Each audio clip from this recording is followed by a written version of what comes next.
Well, Billy, what a great story. Josh Papali'i back in the Origin team. Tell us how it all unfolded, the phone call you made to him and his response. I believe he was very keen. Yeah, yeah. Look, it's probably something that I've had in the back of my mind, for a couple of years now. In particular this year, the way that Big Papa's been playing for Canberra and the performances he's been putting in. He's been doing a great job there, and I thought that this team could benefit from a bit of Josh Papali'i, and I was a little bit unsure of the response I'd get. I spoke to Papa a couple of days ago, and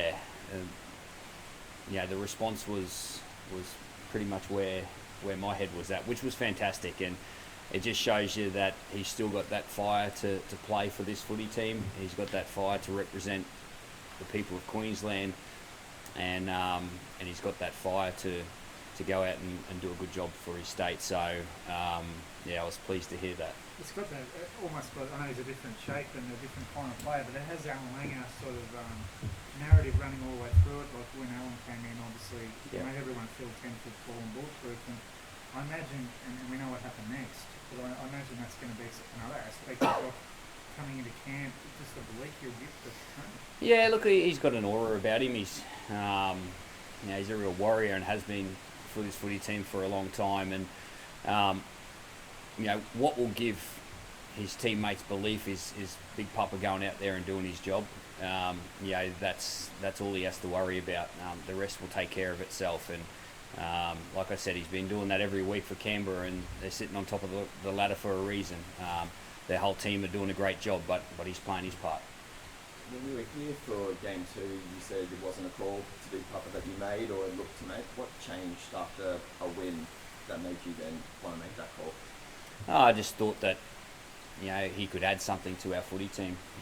So that was purely the decision around it. Like I said, I've never discarded it. I've never put a line through it. Although he's retired, I always thought that he would love to come back for another game, and the opportunity has presented itself, and I just feel it's the right time. Shibasaki as well. I mean, he said sort of 8 or 9 months ago he thought his career was just done when he took up a training trial, and now be in this position. What can you tell us about his call up and just his story of perseverance? Yeah, look, I've always spoken about this footy team and the individuals in this team. Give our people inspiration, and they inspire our state. Gammet's story is an inspiration. Only 6 months ago he was on a training trial contract at the Broncos, playing Queensland Cup up in Townsville. I just think the rise of his game over the last 6 months has been exceptional. And I told him last night, you need two things to play for Queensland. The first one is you need to be capable. You need to have the habits in your game that are at the standard of this footy team. And the second one, you need the opportunity to be put in front of you. And those two things presented itself over the weekend, and Gammet Shibasaki is going to play his first game for Queensland. It'll be a dream come true for the young lad from Townsville, and I'm looking forward to getting him into camp and spending some time with him and helping him build his week to a performance next Wednesday night. When did his performances first sort of come across your desk? Yeah. Well, I'm across all our Queensland players throughout the whole year. But probably halfway through the first half of the year, so maybe around 6 or 7, he's playing some really consistent football. A great defender. He's got great principles in his game off the footy, and he's a big body. He's doing a great job with the footy as well. So I'm aware of all players, and when the opportunity presents itself, the discussion is had around who fills those spots. When Callum went down, obviously you had a big decision to make, Billy, whether you went with Panaso and moved him back to his favourite position, or put Reece in there. Why did you not go with Hammer? Yeah, I just think it's the right fit for the footy team right now, and I think he's in a great stage of his career. You're right. Like, Reece is a great player. There's no one more proud than me seeing Reece back on the field and doing what he's doing. it's a great luxury to have both of them in camp. Looking forward to having a week with Reece again. And but yeah, like we just think that that's the right thing for the footy team. How much of a temptation though was there to put Reece in the number one? Yeah, look, I know it's a great discussion, and you know, people will be talking about. I don't think you can make a wrong decision there, but I just think it's the best fit for the footy team. And Hammer deserves his opportunity to play in the one jersey. He's played centre for us. He's played on the wing for us. So it's not so much about the temptation. It's about, you know, what feel do you get that is the right decision for the footy team, and that's what my job is. It's going to be hard to do, Billy, isn't it? Like we know that Queensland's carried the series 4 times in Sydney, once with a draw, and you played in the last 2 yourself in I think it was 10 and 13, and some amazing efforts by all and sundry in those 2 wins. This is a tough assignment you've got ahead of you. When you reflect on how you did it the last 2 times that you played, how tough is it to go there and do this? Well, that's a long time ago, Joel. I can't remember that far back, but like we'd never won in Perth either before game 2. I don't think any Queensland team has lost at home and had to go on the road for game 2 and then on the road for game 3 and win the series. So what an opportunity it is for this group of men to embark on that preparation over the next 10 days. And, you know, that's a real challenge. We're not naive to know where we're going. We're not naive to know how good the footy team is that we're playing and the individuals in the footy team. So, you know, it's a task for sure, but what an opportunity. Bill, it's been a series where you've made a lot of big decisions. You know, the 3 debutants in game 1, the captain in game 2, and now bringing Big Papa back. Certainly hasn't been a quiet origin for you. I think when you take on this role, you know, decisions need to be made for the footy team, and it's not about me. It's not personally about players. It's more about it's for our state. The people of Queensland own this footy team, and you know we're merely put in a responsibility position to make those calls, and you know I don't take it lightly. I make sure that you know I do my homework. I make sure that I put the work in, so when I do have to make these decisions along with the selectors, they're calculated decisions. They're not guesses.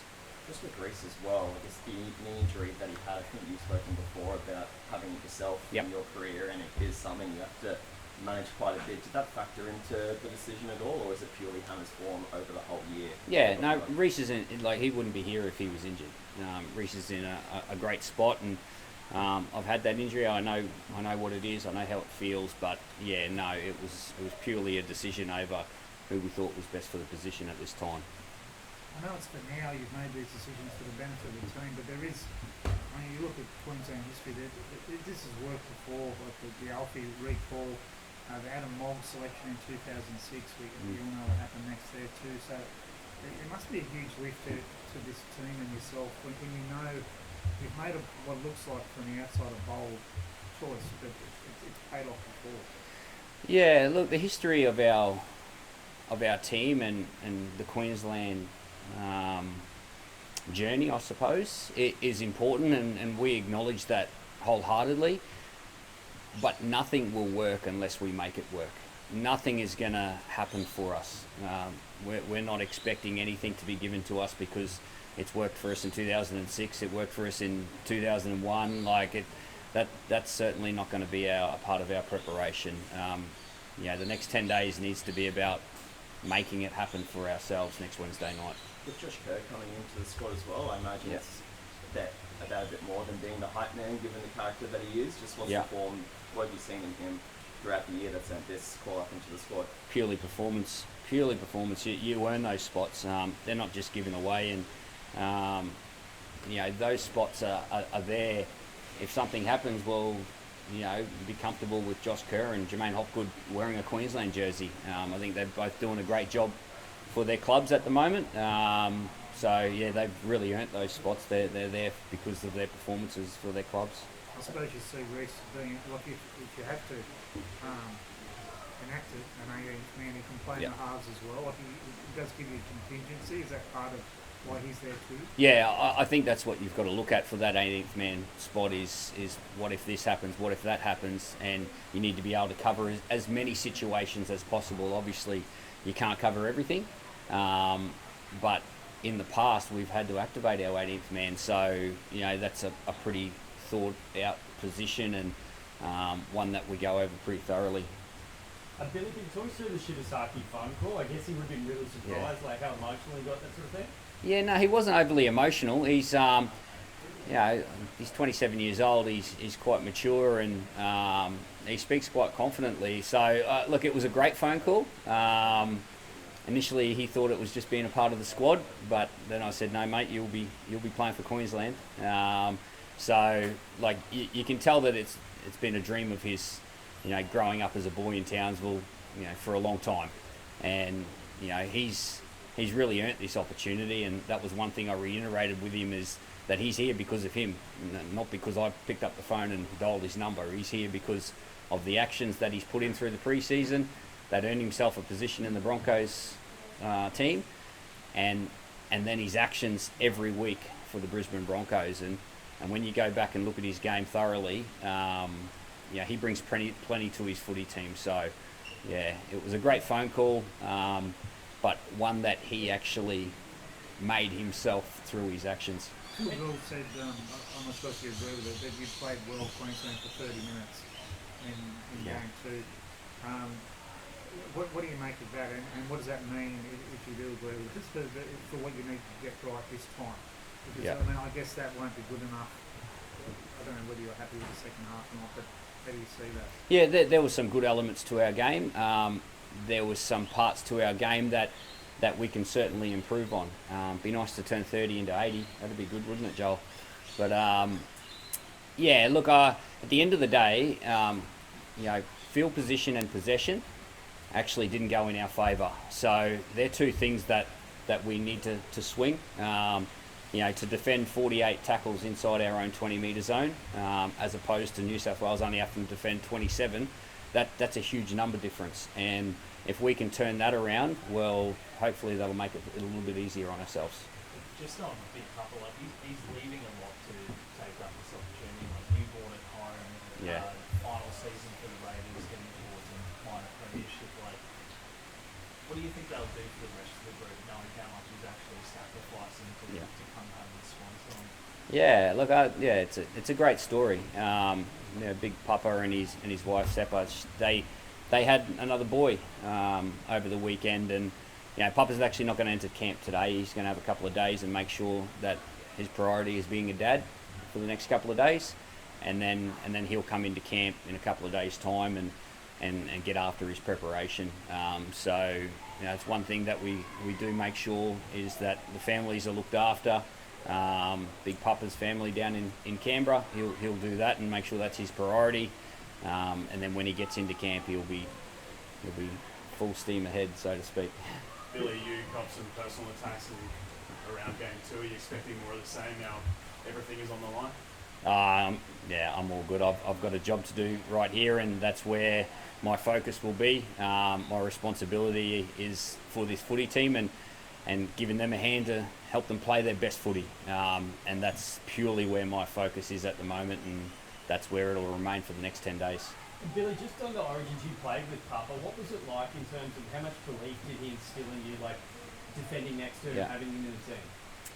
Yeah, look, he's a great man to start with. He's a very respectful man, and he doesn't say a lot, Big Papa, but his actions, do the talking for him. And yeah, you're right. I've played alongside the big fella. I've coached the big fella, and I'm looking forward to seeing him again. He puts a smile on your face every time you talk to him on the phone, and I sent him a text a couple of weeks ago when he broke the all-time Canberra Raiders games played record, and it was great to reconnect with him there, and the phone call over the weekend was just as good. So yeah, can't wait to see him.